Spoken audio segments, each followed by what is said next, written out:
आज 18 अगस्त है। आज से ठीक 2 रोज कबल 16 अगस्त की रात को 10 बजे के बाद सांगड़ के इस हैदराबाद रोड पर आप मेरा कम देख सकते हैं। ये है 360 मिर्ची होटल, जो कि सांगड़ शहर से हैदराबाद जाने वाले हाईवे पर मौजूद है। मेरे सामने से ये हैदराबाद की तरफ रोड जा रहा है और मेरे अकब में जो रोड है ये सांगड़ शहर की तरफ जा रहा है। तो ये सांगड़ शहर के बिल्कुल करीब ही हैदराबाद रोड पर वाकई 360 मिर्ची होटल है, जहां पर 16 अगस्त की रात को एक अलमनाक और अफसोसनाक वाकया पेश आया था। डान न्यूज से मुंसलिक सिंध के नामवर साहबी खावर हुसैन की लाश उनकी गाड़ी में इस होटल के बाहर से बरामद की गई थी। हमारे साथ मौजूद है इस होटल के मैनेजर राशिद हुसैन साहब, जो कि ऐनी गवाह इस वाक़े के। हम उनसे जानना चाहेंगे कि ये वाक़या किस तरह पेश आया, वो उस वक्त कहाँ मौजूद थे और ये सारी मूवमेंट किस तरह चल रही थी, किस टाइम वो यहाँ पर खबर साहब यहाँ पर पहुँचे थे, उसके बाद इन तक किस तरह मालूमात पहुँची, और जब ये सारा मामला हो चुका था, जब बात लास्ट तक पहुँच चुकी थी, उसके बाद क्या सीन था और उन्होंने किस तरह पुलिस को इत्तला किया। उस रात दो दो दिन पहले आज से अमूमन जैसे नॉर्मल रूटीन में हम काम करते हैं उसी हिसाब से हम काम कर रहे थे। तो सीन ये हुआ था कि खावर साहब जब गाड़ी में आए 9:30 बजे का टाइम था, 9, 9:30, 9:15 यही टाइम था। एग्जैक्ट टाइम मुझे कंफर्म नहीं है कि किस टाइम आए। मैं अपने फ्लोर पे जैसे रूटीन वाइज मसरूफ़ होता हूँ वैसे मसरूफ़ था। तो खावर साहब उतरे गाड़ी से उतरे आए वहाँ जेंट्स हॉल फैमिली हॉल में जा रहे थे। तो मेरा जो सुपरवाइज़र खड़ा था उन्होंने कहा सर ये फैमिली हॉल है, आप जेंट्स हॉल इस साइड है, आप इस साइड आ जाएं। तो खावर साहब ने कहा मुझे वॉशरूम में जाना है। तो सुपरवाइज़र ने इशारा कर दिया पीछे बैक साइड पे वॉशरूम है, आप यूज़ कर लें। तो खावर साहब 5 मिनट में वॉशरूम यूज़ करके वापसी आए। वापसी आके अपनी गाड़ी में बैठे। तकरीबन गार्ड के कहने के मुताबिक आधे घंटे तक वो गाड़ी में बैठे रहे। आधे घंटे के बाद वो गाड़ी से उतरे हैं, वहाँ पर बैठे हैं, पेशाब की नीयत से बैठे हैं या बाहर से दोबारा पेशाब की नीयत से बैठे हैं या वोमिटिंग के लिए बैठे हैं, ये मैं क्लियर नहीं कर सकता, ये अल्लाह बेहतर जानता है। ठीक है।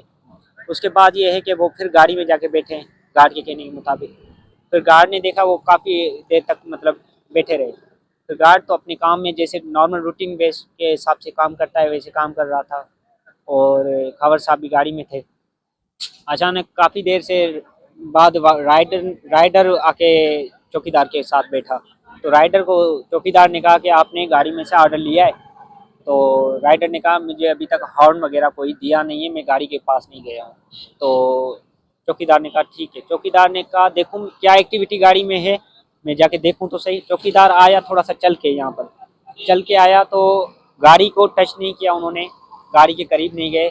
ऐसे दूर से शीशे में वो सीसीटीवी कैमरा में नज़र आ रहा है कि दूर से उन्होंने गाड़ी में नज़र घुमाई तो कोई एक्टिविटी नज़र नहीं आ रही थी। बंदा ऐसे सीट पे गर्दन रख के लेटा हुआ है। तो चौकीदार वापसी गया राइडर के पास, कहा आप जाओ मेहरबानी करके उससे पूछो, क्योंकि वो शायद सोया हुआ है, गाड़ी भी स्टार्ट है और गाड़ी में घिम जम गई है। तो ऐसी मुसलसल आन और बारिश का सीन भी था।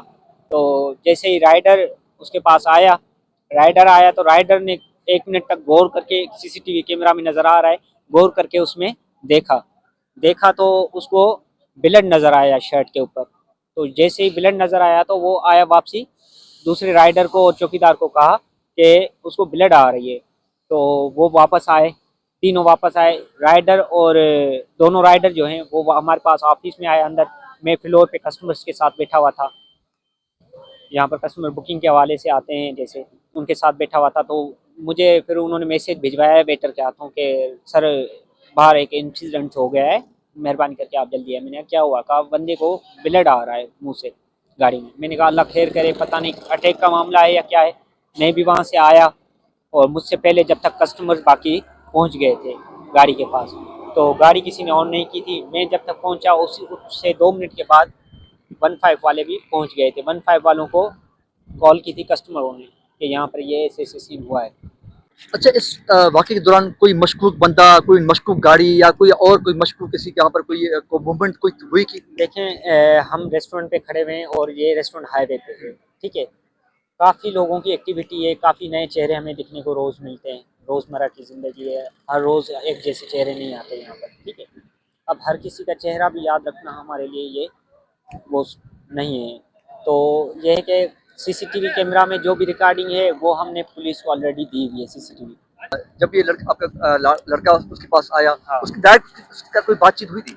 नहीं, उस टाइम जब चौकीदार उसके पास गया तो वो तो मतलब लेटा हुआ था, मतलब सीट पे पीछे गर्दन रखी हुई थी। तो उसने दूसरे राइडर को बताया, दूसरा राइडर गया, वो भी शॉक होके उसको देख रहा है। फिर शॉक होके देख रहा है तो उसकी ब्लड मतलब देखा है, तभी दूसरे राइडर को बताया है। फिर दोनों देख के हमारे पास भागे। अच्छा, जिस लड़के से इसने बाथरूम के लिए पूछा था, उससे आपसे कोई बातचीत हुई कि वो घबराया हुआ था, वो परेशान था? कोई उसकी बात ही कम्युनिकेशन हुई हो तो वो पता चले ना, उसकी कोई कम्युनिकेशन ही नहीं हुई। नहीं, वॉशरूम के लिए मैं पूछ रहा हूँ, वॉशरूम के लिए पूछने आया था। वॉशरूम में वो उधर पूछने आया था। अच्छा, वो राइडर है, वो क्या बता रहे हैं उस वक्त गाड़ी के आसपास में कोई और बंदा, कोई शख्स कोई मौजूद था गाड़ी में? देखें, ये है मोटरसाइकिल पार्किंग। कावड़ साहब ने जो गाड़ी पार्क की थी बिल्कुल मोटरसाइकिल की अपोजिट बैक साइड पे की थी, और वहाँ पर सीसीटीवी कैमरा लगा हुआ है, मगर ये क्या हाफ गाड़ी कवरेज में आ रही है, हाफ गाड़ी नहीं आ रही है। उसके बाद जो है ना, कावड़ साहब जो उतरे हैं यहाँ से गए हैं, और यहाँ पर काफ़ी लोग आ रहे हैं जा रहे हैं। अब वो तो मतलब मैं नहीं क्लियर कह सकता कि क्या सीन हुआ है।